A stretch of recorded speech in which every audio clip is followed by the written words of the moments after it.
I saw the movie. Oh, this is a funny story, actually. I was at a birthday party. Josh, I'm always at birthday parties. Yeah, the nieces, the nephews. aware. I'm always at a birthday party. So I was like at a party, or I can't even remember. 4th of July is what it was.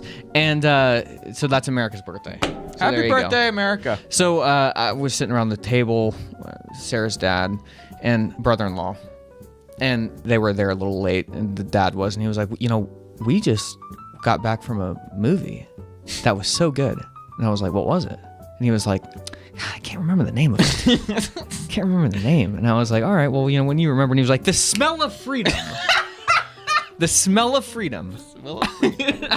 I was like, I didn't even know what it was, really. So I knew there was a movie coming out, and I was like, The Smell of Freedom. The smell? The Smell of freedom, yep. But no, it's The Sound of Freedom. And me and Sarah I wanted to see this after I found out what it was. But the thing is, like, the movie theaters are so packed, you cannot see the movie. That's what I've heard, yeah. I went to a movie theater just innocently, it was on the weekend. I'm like, who goes to movies anymore, So I'm like, well, whatever. So we don't even buy a ticket like before we go. And theater's packed. Okay, let's see if we can do 320. Theater's packed. Okay, Wow. Can we do 5? Theater packed. Let's do the next day. Theater packed. The entire time. I mean, there was like one seat. So, and there's 2 of us, me and Sarah. What theater were you going to? Just like, not that it matters for the people at home, but I'm just curious. Was it the mall? Okay. Well, that's impressive. Yeah. It was. I thought that's a big theater. Well, it was, and I realized every person who is walking into this theater is going to see this movie. Yeah. Because they all looked like a Christian. And so then we were like, well, let's go to this other random theater, and they actually had seats, but it was still packed. Yeah. Well, Every hour. Yeah, I guess they need to put it in more theaters, or maybe by the time. Oh, it's not in all theaters? No, Yet it got like what would be about half of a full. And like it's beating Indiana Jones, doing half? Well, it did one day. It did one day. Okay. Yeah. But so Indiana Jones has come up. It may have, No, it was that The initial. Indiana Jones was in its like 5th day. And this was on its Oh. first day, but also because they were doing that marketing thing where you could buy tickets for other people. When those tickets were, this was my understanding, when those tickets were purchased, even if it was for another day, I think when those tickets were initially purchased, it counted for that first day. So it kind of inflated the first day's box office. See, that's called Christian misinformation. They're like, it blew up Indiana Jones. Right. I heard that. So like at the end of the movie, they're like, buy a ticket for your friends or whatever. Like, what's his name? Caviezel? Jim Caviezel. I want to call him Chris Caviezel. He doesn't look like a Jim. He looks like a Chris. So how was the movie? I thought it was great. Yeah. I like Christian movies are like something happened. It's like this. 90s Christian music was here. Christian movies were down here. That's right, yeah. Now it's going this way, where Christian music is getting worse and Christian movies are getting better. Yeah. Where you can't even tell that it was made by a Christian organization. Well, I don't think it was. I don't think, like, Angel didn't make it. They just bought the rights to it. Okay, so that makes sense because it seemed like this almost was just like an independent film. Yeah. Yeah. That's what it felt like to me. Yeah. But it was great, and I would highly suggest that everybody go and see it. But I left thinking, I'm like such a soundtrack person. Like if the music, that's like when I edit videos, when I watch a movie, I'm watching the edit. How are they doing this? I'm never like just watching something.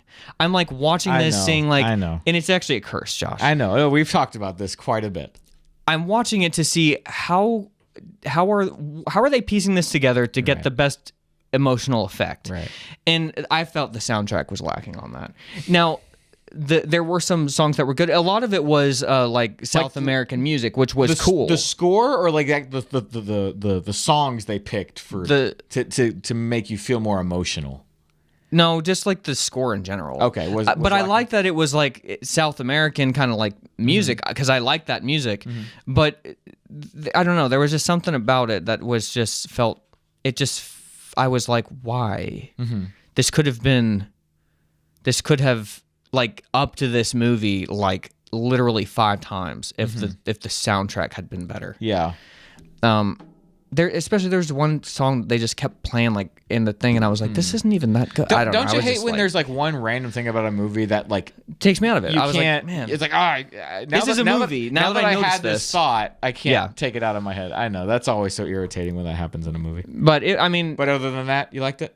Yeah, no, it was great. I thought it was great. I really, and also, if I had named this movie, I wouldn't have called it The Sound of Freedom. Why is it called Sound of Freedom? Can you explain that without spoiling it? Yeah, I mean, so when like there's one part where they save some kids like early on in the movie, and they like are cheering and like singing, and he's like, "That's the sound of freedom." I was like, okay. I mean, but like, I thought that the movie should have been called like The Children or something like something more. I don't know.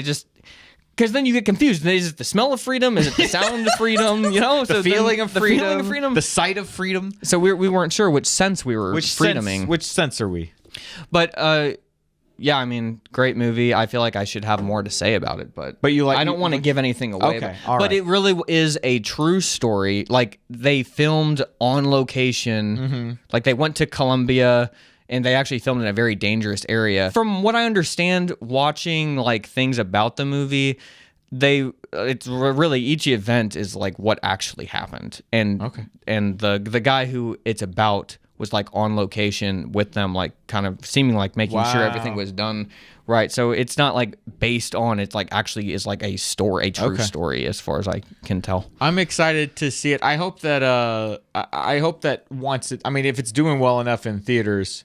Oh, they'll keep it in for a while. It's tough, especially right now because the baby's on the way. It's tough to get to the movie, so I'm kind of like in this spot where I'm hoping it's like I'm glad the movie is doing so well. Yeah. I would like it to keep doing well, but I also want it to get out of theaters quick so that I can watch it at home.